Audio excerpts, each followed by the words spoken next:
다른 이로서는 구원을 받을 수 없나니 천하 사람 중에 구원을 받을 만한 다른 이름을 우리에게 주신 일이 없습니다.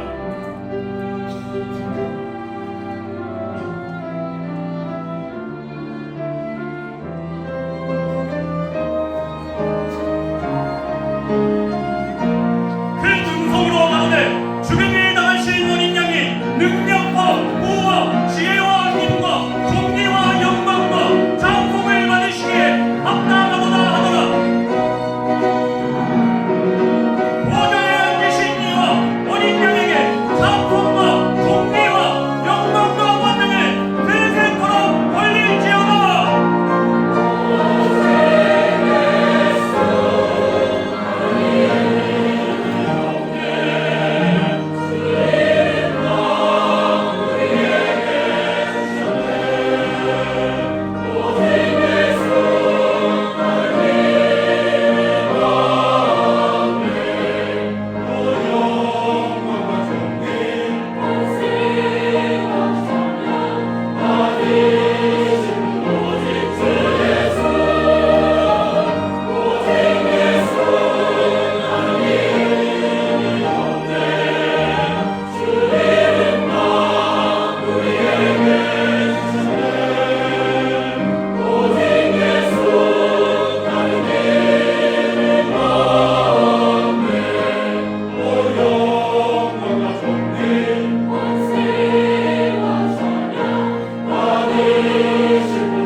제가 질풍노도의 시기인 청소년 시기에 하나님께서 아브라함에게 모리아산으로 가서 아들 이삭을 죽여 제물로 바치라고 명령하셨고, 또 아버지 아브라함이 그 명령에 순종하는 내용의 설교를 듣는데 마음이 불편해졌어요.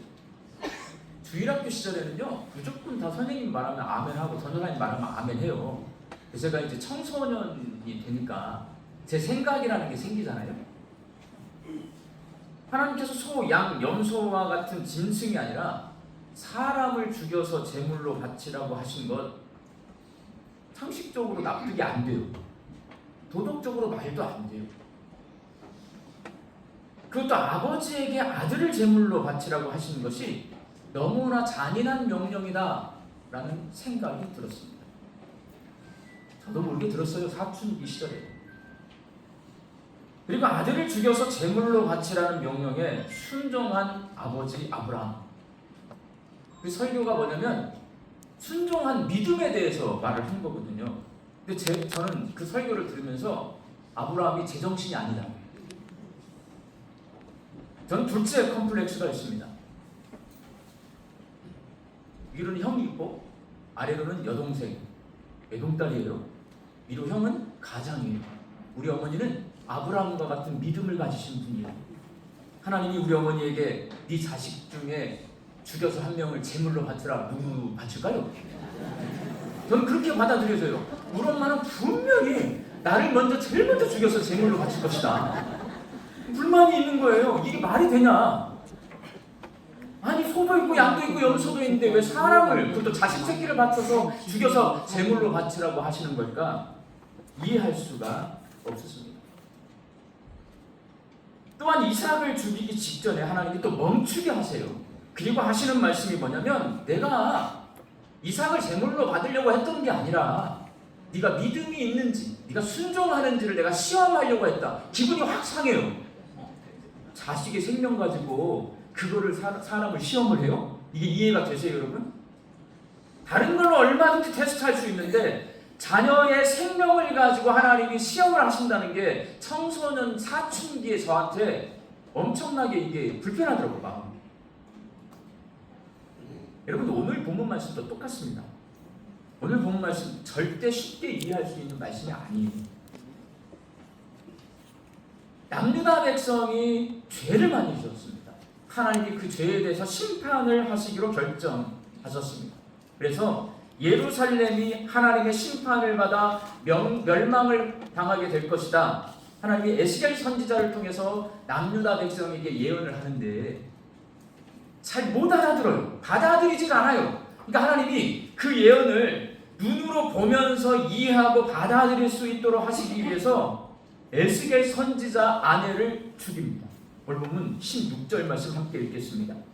인자야, 내가 내 눈에 기뻐하는 것을 한 번 쳐서 빼앗으니 너는 슬퍼하거나 울거나 눈물을 흘리거나 하지 말며. 여기서 내 눈에 기뻐하는 것이 바로 에스겔 선지자의 아내를 말합니다. 아내를 볼 때마다 기쁠 정도로 에스겔 선지자는 자신의 아내를 사랑했습니다. 그런데 하나님께서 그 사랑스러운 아내를 죽게 할 것이다. 예언의 교보제로 도구로 사용할 것이다. 그래서 죽게 할 것이다 라고 말씀하십니다. 그리고 뭐라고 말씀하시냐면 네 아내가 죽어도 슬퍼하지도 말고 울지도 말고 눈물을 흘리지 말고 딱 하나 허락하신 게 뭐냐면 조용히 탄식만 하거라. 오늘 보면 17절 말씀 함께 읽겠습니다. 죽은 자들을 위하여 슬퍼하지 말고 조용히 탄식하며 수건으로 머리를 동이고 발에 신을 신고 입술을 가리지 말고 사람이 초상집에서 먹는 음식물을 먹지 말라 하신지라. 고대 유대인들은 가족이 죽어서 장례를 치를 때면 크게 곡을 합니다. 그리고 슬픔을 표현합니다. 머리를 풀어 헤칩니다. 신발을 벗고 맨발로 다닙니다. 입술을 보이지 않게 손으로 가리고 위로의 음식인 빵과 포도주를 함께 나눠 먹으면서 그 슬픔을 애도했습니다. 그런데 하나님은 아내를 잃은 에스겔에게 그렇게 슬퍼하거나 장례를 치르지 말고 조용히 탄식만 하라라고 명령하십니다. 하나님께서 이렇게 하라고 명령하신 데는 분명 이유가 있을 것입니다. 그렇지만 여러분, 어떤 이유든 하나님께서 멀쩡히 살아있는 에스겔 선지자의 아내를 죽게 하시는 것 이해할 수 있습니까? 제가 여러분들이 설교를 잘 못 알아먹으니까 하나님이 야, 김현준 목사, 네 아내를 내가 죽게 할 거야. 그래서 설교 자료 쓸 거야. 이게 이해가 될까요, 제가? 제가 생각해봤어요. 이 설교를 하면 우리 성도님들 중에 내가 니네 남편을 데려갈 거야, 죽게 할 거야, 좋아하실 분들이 계실 것 같아요. 좋아하실 분들이 계실 것 같아. 약간 그래서 설교할 때 걱정이 되더라고. 근데 여러분, 상식적으로, 도덕적으로 살아있는 멀쩡한 사람을 하나님이 죽여요. 자기의 사역을 위해서. 이게 말이 되냐고. 나는 이해가 되지 않아요. 게다가 아내가 죽은 것도 이해가 되지 않은데, 슬퍼하지도 말고 울지도 말고 눈물을 흘리지도 말고 장례도 치르지 말고 조용히 탄식만 하라는 것, 말이 안 됩니다, 여러분. 그런데 에스겔 선지자는 하나님께서 명령하신 대로 행합니다. 아내가 죽었지만 슬퍼하지 않고 장례로 치르지 않습니다. 아들을 죽여서 제물로 바치라는 하나님 명령에 순종한 아버지 아브라함이나 아내가 죽어도 슬퍼하지 말고 장례를 치르지 말라는 하나님 명령에 순종한 에스겔 선지자나 다 똑같아 보입니다. 예수님을 믿지 않는 사람들이 이 성경 말씀을 읽잖아요. 미쳤다고 생각합니다. 맹신, 왕신, 그렇게 생각하는 거예요. 오늘 우리가 읽은 말씀은 그런 겁니다. 누구라도 하나님께서 사람을 죽게 하시는 이런 모습을 쉽게 이해할 수 없습니다. 그런데 에스겔서는 하나님께서 에스겔 선지자의 아내를 죽게 하셨다라고 기록해 놓았습니다. 여러분, 소설이 있습니다. 소설은 허구를 기본으로 하고 있어요. 허구는 없는 이야기를 있는 것처럼 만들어서 재밌게 만드는 거예요. 성경이 소설책일까요? 성경이 없는 이야기를 우리를 재밌게 하려고, 우리에게 뭔가를 말씀하시려고 있는 것처럼 만들어서 기록해 놓은 책일까요? 저는 그렇게 믿지 않습니다. 만약에 성경이 소설책이라면 저는 목회하지 않습니다. 성경은 하나님께서 행하신 사실적인 일들을 기록해 놓은 책이라고 저는 믿습니다. 그래서 에스겔 선지자를, 그 아내를 하나님께서 죽이신 것이 기록되어 있는데 그렇게 하셨다고 저는 믿습니다. 그런데 이해가 되지 않습니다. 왜 사람을 죽이셨을까?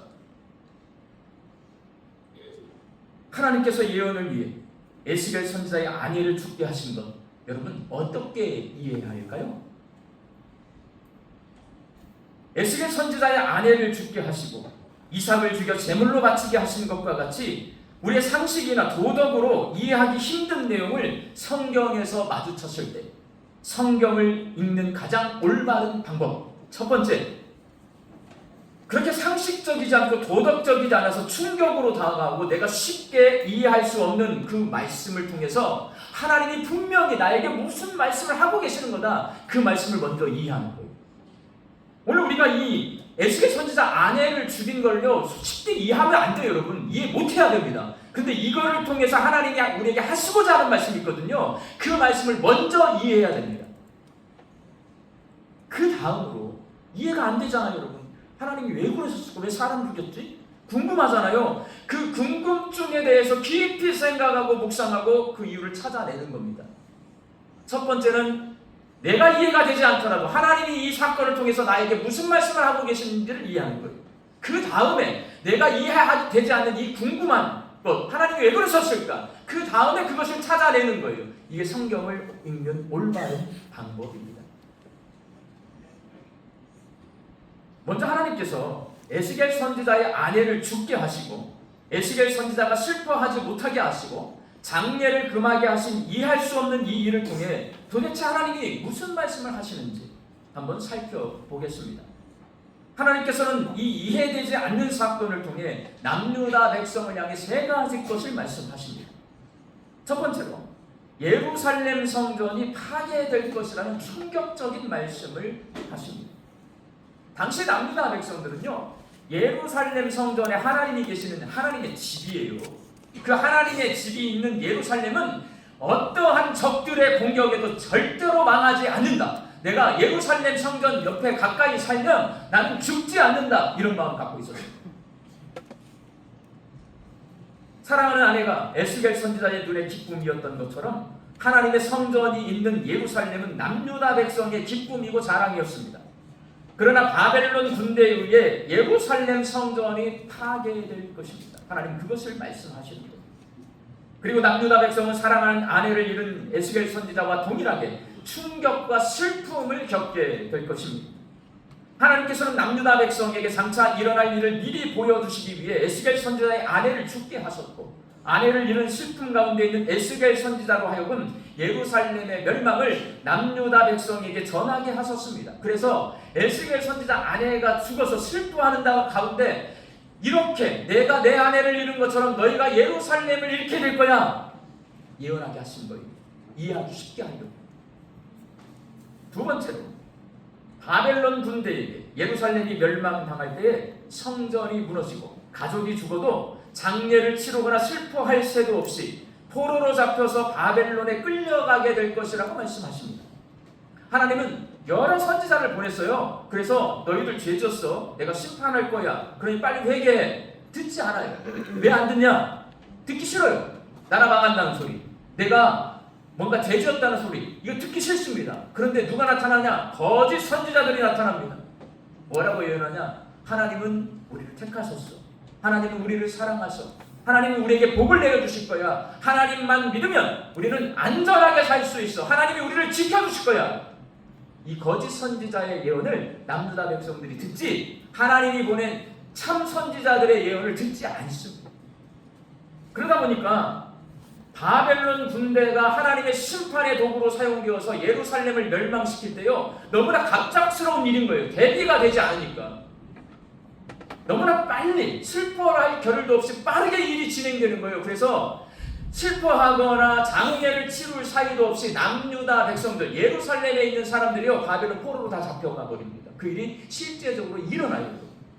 하나님은 그것을 예언하시기 위해서, 남유다 백성에게 알려주시기 위해서 에스겔 선지자의 아내가 죽었는데 슬픈데 슬퍼하지 못하게 하세요. 장례 못 치르게 합니다. 왜? 그렇게 너희들도 바벨론 포로로 끌려가게 될 것이다 말씀하신 거예요. 세 번째, 죄는 반드시 심판이 따르고 하나님의 심판은 견딜 수 없는 고통이 뒤따른다 라고 말씀해 주십니다. 하나님은 에스겔 선지자를 사랑하십니다. 그리고 그의 아내도 사랑하십니다. 그럼에도 불구하고 에스겔 선지자의 아내를 죽게 하십니다. 에스겔 선지자의 아내는 우연히 죽은 게 아니에요. 바벨론, 아수르, 애굽 사이의 이 강대국의 패권 전쟁 속에서 갑자기 남유다가 우연히 죽은 것이 아니라 에스겔 선지자는 하나님이 죽게 하셨잖아요. 남유다도 하나님이 망하게 하시는 거예요. 심판받는 거예요. 자, 사랑하는 아내가 떠나갔어요. 에스겔 선지자 너무나 슬프고 고통스러워요. 남유다 백성이, 나라가 망했어요. 예루살렘이 멸망하게 돼요. 포로로 잡혀가게 돼요. 자녀들이 죽게 돼요. 너무나 고통스러운데 그게 하나님의 심판에는 그러한 고통이 뒤따른다라는 것을 가르쳐 주신 것입니다.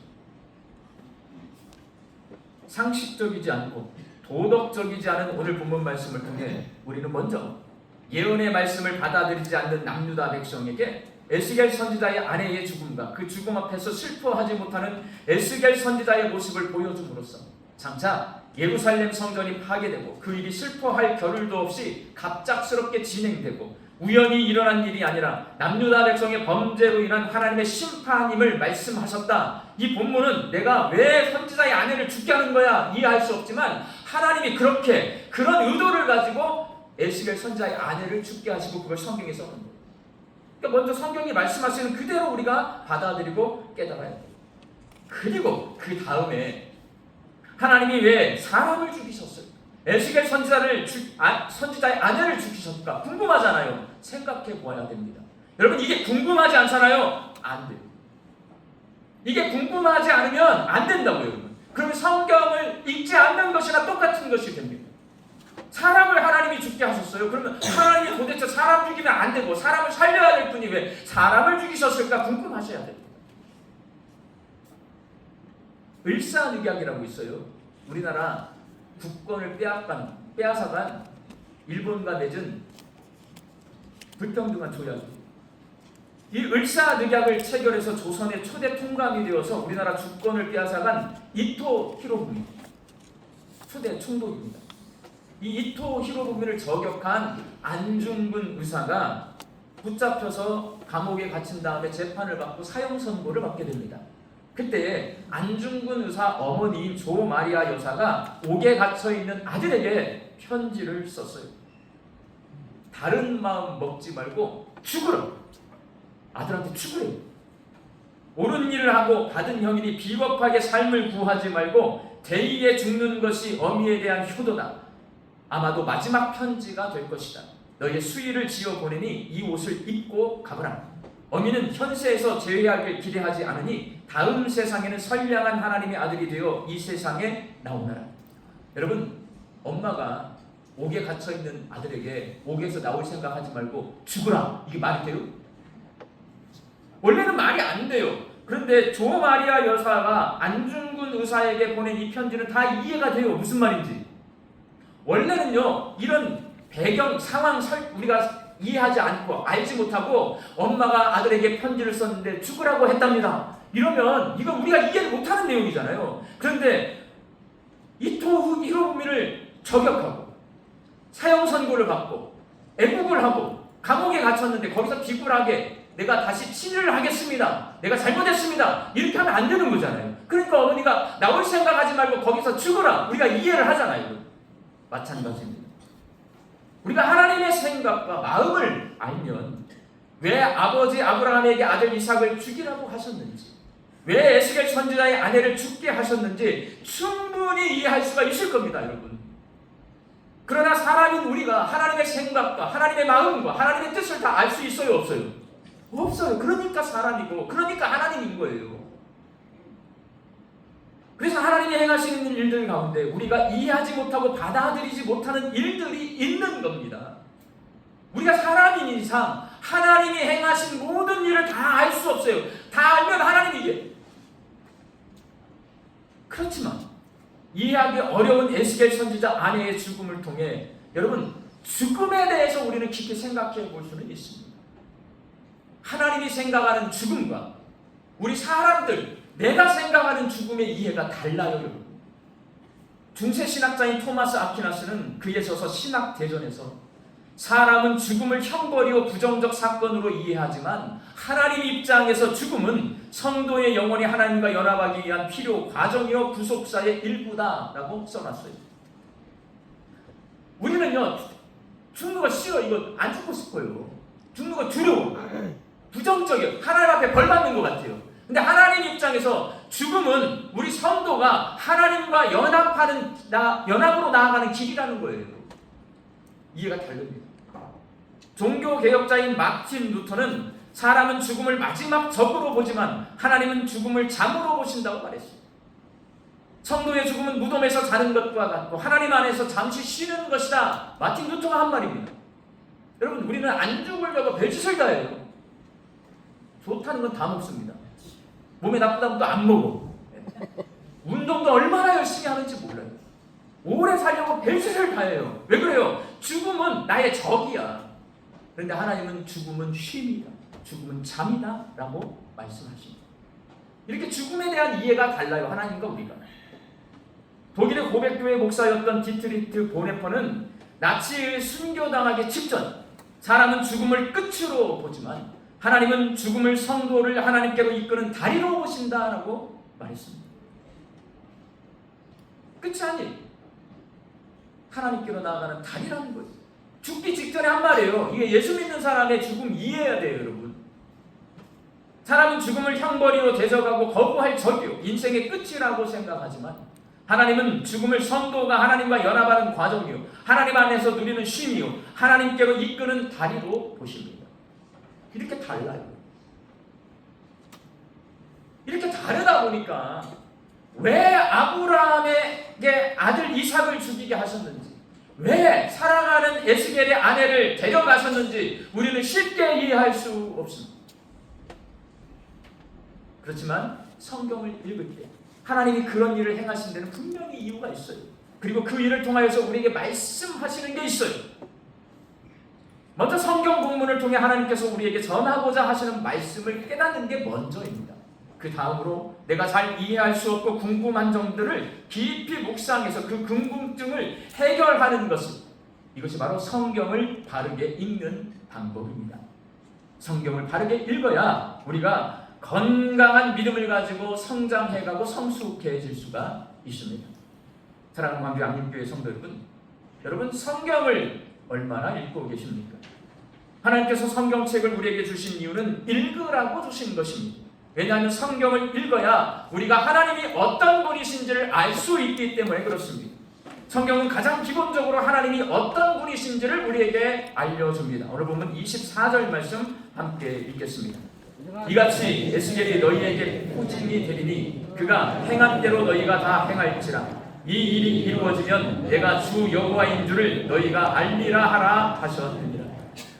하나님께서 에스겔 선지자의 아내가 죽는 사건을 통해 예루살렘이 파괴될 것을 예언하고 그 예언을 이루신 이유는 이를 통해 남유다 백성이 하나님이 어떤 분이신지를 알게 하시기 위해서입니다.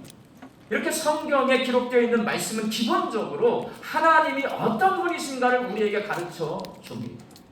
그렇게 하나님이 어떤 분이신지를 알려주는 것을 한자어로 10개자, 골시자, 계시라고 말합니다. 하나님은 성경을 통해 하나님이 어떤 분이신지를 계시해 주시기 때문에 우리가 성경을 읽은 만큼 하나님을 알 수 있습니다. 전에도 한번 말씀드렸어요. 산신령 있어요, 없어요? 산신령 있어요, 없어요? 없잖아요. 근데 있는 것처럼 그 앞에 가서 사람들이 절해요. 이걸 미신이라고 합니다. 없는데 있는 것으로 믿는 거예요. 몰라요. 아무것도 모르는데 할렐루야, 아멘, 믿습니까? 아멘. 내가 뭘 아멘 하는지도 모르고 막 아멘, 아멘해요. 맹신입니다. 믿는데요. 성경이 믿으라고 하는 방법이 있어요. 근데 그거는 무시하고 내 마음대로 믿어. 내가 믿고 싶은 대로 믿어요. 광신입니다. 사실과 진리에 근거해서 믿는 것을 확신이라고 합니다. 우리의 신앙은 이 네 가지 중에 뭐여야 될 것 같아요? 확신이어야 합니다. 확신의 신앙을 갖기 위해서 여러분 방법은 하나밖에 없습니다. 성경을 읽으셔야 합니다. 성경 말씀이 확신의 근거가 될 수 있도록 먼저 성경 본문이 말씀하는 내용이 무엇인지를 자세히 살피고 그 다음에 내가 궁금해하는 것들을 깊이 생각해서 교훈을 얻을 수 있도록 성경을 바르게 읽으셔야 바른 확신 속에서 신앙생활 하실 수 있습니다. 성경을 읽어야 되는데 왜 안 읽을까요? 왜 안 읽어요? 게을러서 그래요. 게을러서. 성경을 안 읽는 이유는요, 우리가 게을러서 안 읽는 거예요, 여러분. 성경을 읽어야 된다는 거 다 알아요. 근데 우리가 게으르니까 성경을 읽지 않습니다. 그래서 성경은 하나님의 말씀을 우리에게 말씀하세요. 성경은 주야로 묵상하라고 말씀하십니다. 성경을 읽지 않는데 여러분 궁금한 점이 생길 수가 없습니다. 성경을 읽지 않는데 하나님이 누구신지를 절대로 알 수 없습니다. 성경을 읽어야 하나님을 알 수 있습니다. 자, 성경을 안 읽어요. 하나님이 누구신지를 몰라요. 무슨 내용이 성경에 써 있는지 몰라요. 근데 난 믿어요, 하나님을. 뭐예요, 이게? 죄송하지만 미신 믿는 겁니다. 알고 믿어야 확신인 거예요, 여러분. 근데 내가 하나님을 몰라. 근데 내가 믿는데 하나님이 무슨 일을 행하셨는지 성경에 써놨는데 성경을 안 읽으니까 내가 몰라. 근데 나는 무조건 믿어. 미신을 믿는 거예요. 성경을 읽어야 우리는 하나님을 알 수 있습니다. 그래야 우리가 다르게 신앙생활을 할 수 있습니다. 우리 광주 양림교회 성도들이 성경을 읽되 다르게 읽어서 하나님을 알아가고 하나님과 더욱 친밀해져서 건강하게 믿음이 성장하고 성숙해질 수 있기를 예수님의 이름으로 축원합니다. 기도하겠습니다. 하나님의 말씀이 기록되어 있는 성경을 읽게 하여 주옵소서. 성경을 통해 하나님이 말씀하신 것처럼 성경을 주야로 묵상하게 하여 주옵소서. 성경을 읽되 바르게 읽어서 하나님을 더욱 깊이 알아가게 하여 주시고 하나님과 더욱 친밀한 교제를 나누며 하나님의 거룩한 성품을 닮아가게 하여 주옵소서. 예수님의 이름으로 기도하옵나이다. 아멘.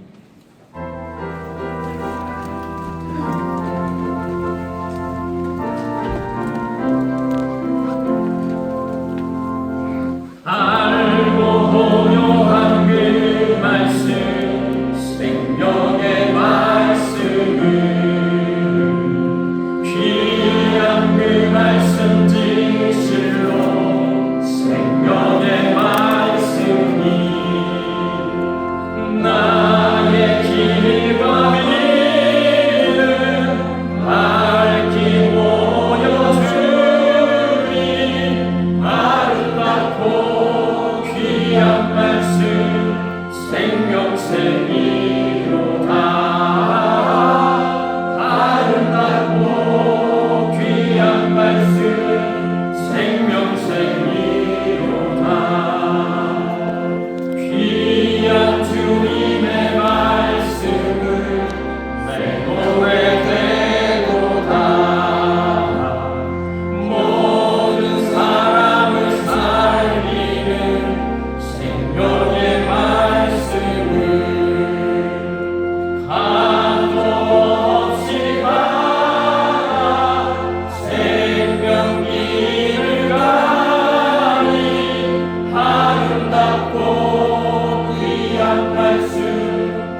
주신 사랑하심과 성령님의 교통하심이 성경을 바르게 읽어서 하나님을 더욱 깊이 알아가기를 소망하는 우리 광주 양림교회 성도들의 머리 위에와 일터와 가정 위에 이제부터 영원히 함께 계시기를 간절히 축원하옵나이다. 아멘.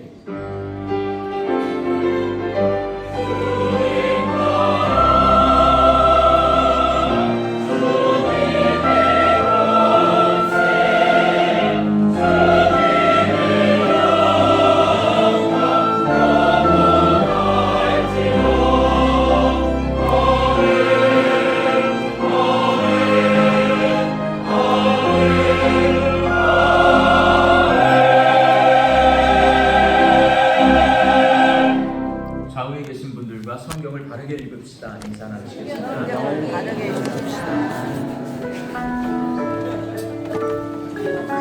광주 양림교회 8월 마지막 주 광주 양림교회 교회 소식을 시작합니다. 지난주에 오신 세 가족이 있습니다. 박종만 성도님, 박지성 성도님, 주님의 이름으로 환영합니다. 오늘 광주 양림교회 오신 세 가족분들이 계신다면 예배실 전실 나가셔서 왼편에 있는 세 가족실에서 안내해 드리겠습니다. 첫 번째 소식입니다. 구역 총동원 주일 안내입니다.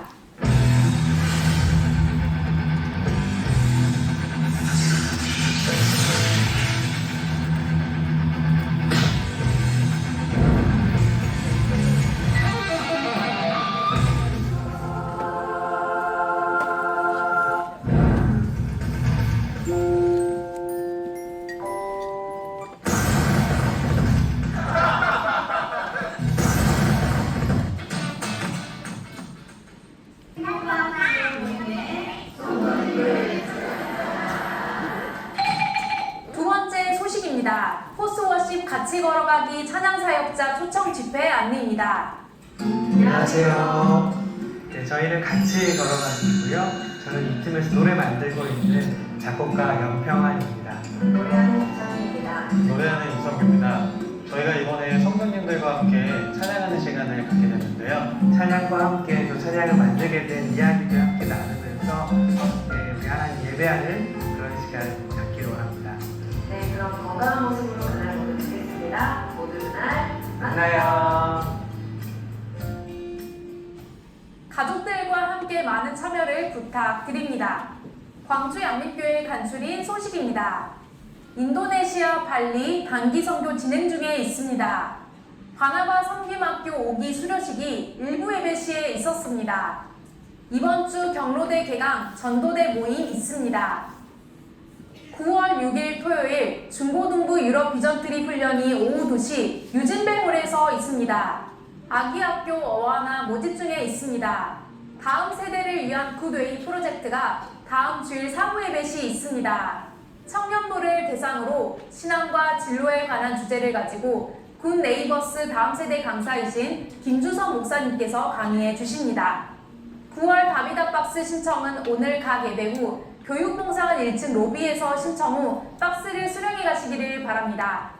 유진벨 비전센터 개관 회식이 9월 7일 주일 오후 1시 30분 유진벨 비전센터 1층 유진벨 기념관에서 있습니다.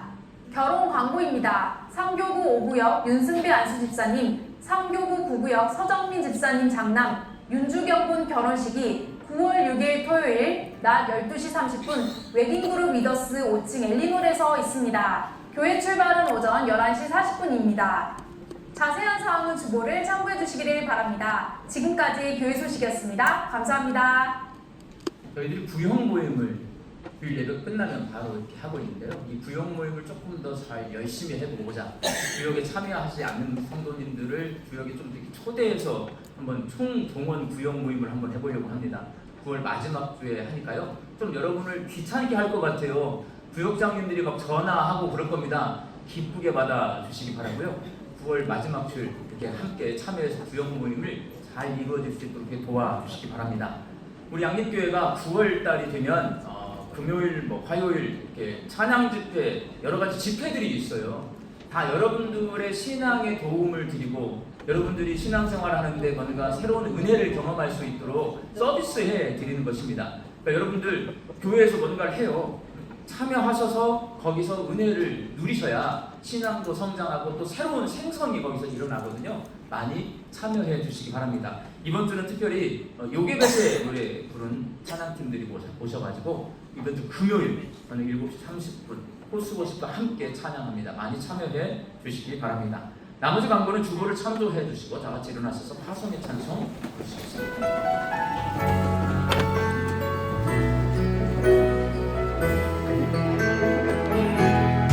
영광의 주께서 너와 함께 하시고 영광의 주께서 너를 축복하시고